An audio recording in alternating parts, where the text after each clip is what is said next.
Hey, Kim, thanks for hopping on with me today. Excited to continue our chat, particularly about health equity.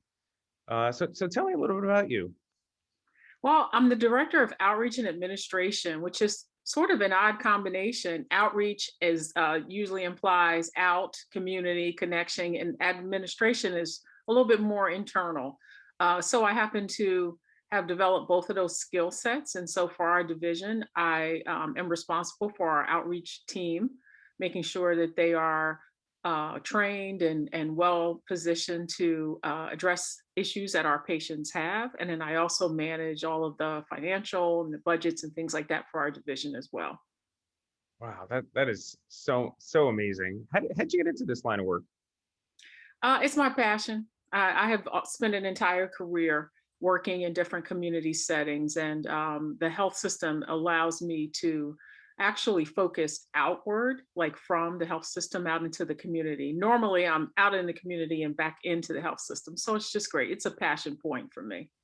I think you're living what the healthcare world has been frankly talking about for so long, which is finally the shift to value-based care.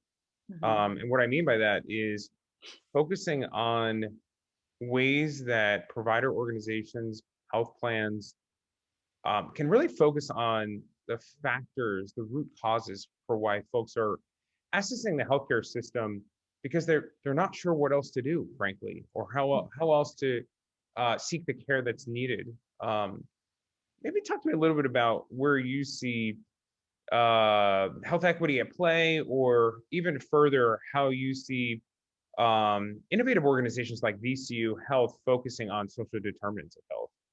Yeah, so there's a lot there. I definitely agree that there is a shift, and for someone like me who has spent an entire career focusing on people that are underserved and have needs, it's always been very crystal clear to me. It's just mind-boggling that it has taken so long for us to get to the point where we realize that it takes more than prescribing medication, to address the situation a person is dealing with. So I'm very, very proud of the work that we're doing at VCU Health. I'm very excited about the fact that social determinants of health is a priority, and that we have, put a lot of resource and value in trying to identify and address those needs so that we can better serve our patients, because you have to deal with the whole patient, not just the medical, condition that they present with.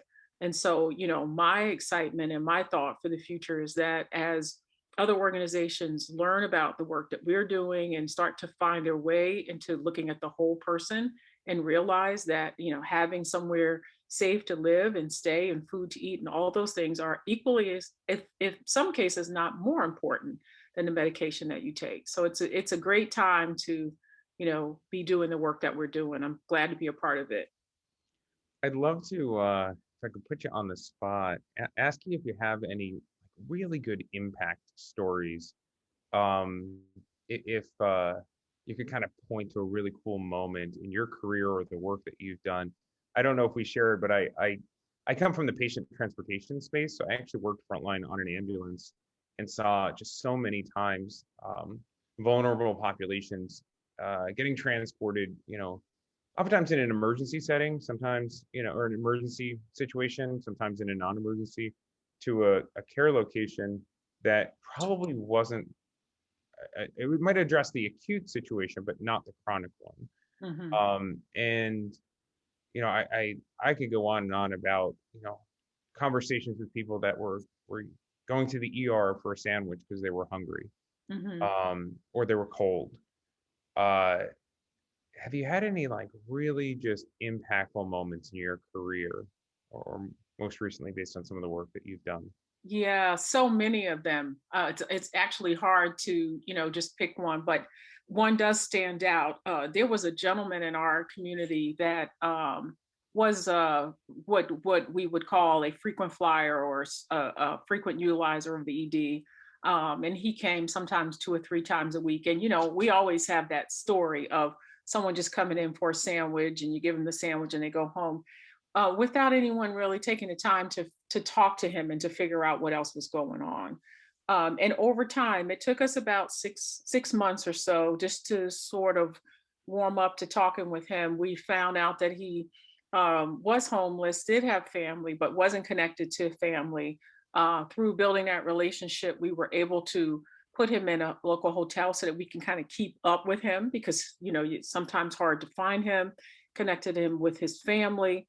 We found out that he had benefits that he was aware of. He had worked in years past. He had been in the military. He had all kinds of benefits that he had never taken advantage of. We were able to get him an ID, like a driver's ID, the non-driver ID, and to connect him with those benefits. And I mean, he never came back to the ED once we got him situated.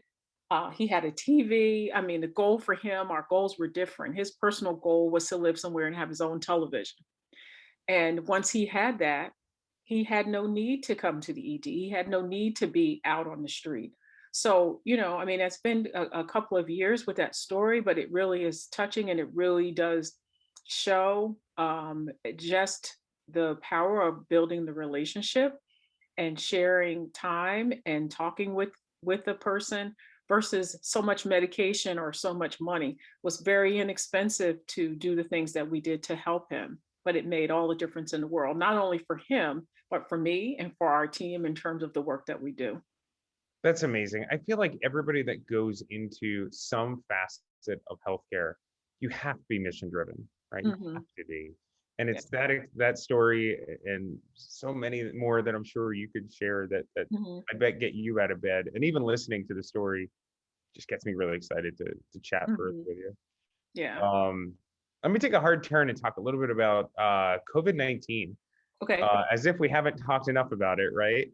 Um, how have you seen um, the distribution of the COVID-19 vaccine, um, uh, maybe addressing the senior population, the minority population? I don't even have recommendations. So there's a lot going on with that.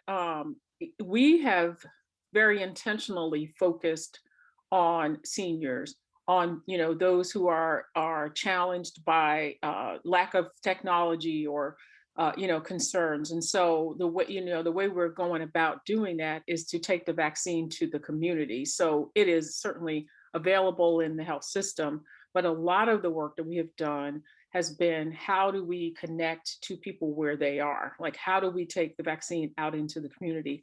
How do we build on the community partnerships that we have, be it with grassroots organizations, churches in the area that already have the relationship with the individuals that we're trying to reach? How do we make them feel comfortable to come to the environment? How do we get rid of the fear, any concerns about the vaccine, the actual shot in the arm? Some people are, fearful of that.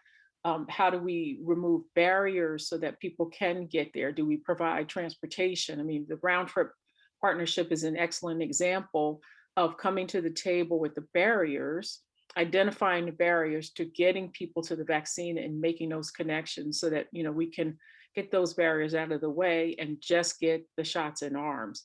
So for us, it's the extra care to make sure that we're being sensitive to the needs of seniors, if that's who we're trying to target, or people who may not have a high level of literacy or to understand the technology to registering online and signing up online and watching for a spot, for a vaccine, and all of those things that we've all had to navigate and work through, and just to be sensitive to them so that we focus on the most vulnerable members of our community to make sure that they're safe. Oh gosh, and it's could not agree with you more. I even think about, we're both educated people, right? How complex the healthcare system is. Mm-hmm. My partner last year broke his leg, and we both work in healthcare, right? And looked at each other and said, "Where do we go? Hmm. Do we go to the ER? Well, it's been hurting me for 2 weeks." I was like, Hmm. "No, I don't know if you, I mean, don't you want to go to an orthopedist?" Yeah, but don't I have to get referred to an orthopedist? it's confusing for me. It And is. I work in healthcare. It So is. And I was just going to say, I think about, although I do this for work, I have parents, and my parents live in another state, and I was trying to help them remotely get access to the vaccine. And the things that you had to go through, it was like check back every day, click on this link, download this application. Now fortunately, my parents are both very tech savvy and could do all those things, but it just was so glaring to me how many of the seniors that I'm trying to help locally do not have that level of support or skill set, and we're struggling to try to figure out how to make it all work. yeah, and technology can quickly turn into a detractor, right? If they feel frustrated by the technology, they're going to feel frustrated by the ability to get healthcare. Yes. Um, I actually had that experience very recently with my mother, who was downloading an app relative to her healthcare, and then got frustrated, couldn't log in, and then was like, "I give up." I'm like, "No, don't Yes, give up." you can't give up. Back to VCU a little bit. So we were looking 2 years ago. We learned that VCU Health launched a pilot program on North 5 Adult General Medicine Unit of the hospital, and actually Mhm, started screening for social determinants of health or social related needs, with particular focus on housing, food insecurity, um, and transportation. mhm. How's that going? Like, what's the system learning? I haven't heard this before. Yeah, it's really exciting. We assess for social determinants of health in a variety of settings throughout our environment. But the project that we did on the North 5 unit was particularly rewarding, and still is, because the unit itself embraced what was happening. Sometimes you're screening, identifying needs, and the business of the hospital, the unit, the ED, wherever you are, is still going on. And the person who's screening and making the connection may be the only person aware of what is happening. What we wanted to do with that pilot was twofold. One, well, actually threefold, if there is such thing. We certainly wanted to address the needs of the patients, but we also wanted to engage the unit so that the information that we uncovered about the patients could actually be used in patient care. So, for instance, if the person is homeless, the provider needs to know that when prescribing a medication that requires refrigeration, for example. And so we wanted to make sure that anything that we uncovered would be filtered back into the unit so that it could be used for care. The other thing is we wanted to actively engage community partners. So, if our primary areas of concern were food, housing, and transportation, we wanted to engage the food bank. We wanted to engage the local organizations that are involved with housing. We worked with Roundtrip because we didn't want to just uncover a need and give the individual just a random referral. We wanted to make sure that that referral was connected to a partner that is connected to us and shared the common goal, with us for the project.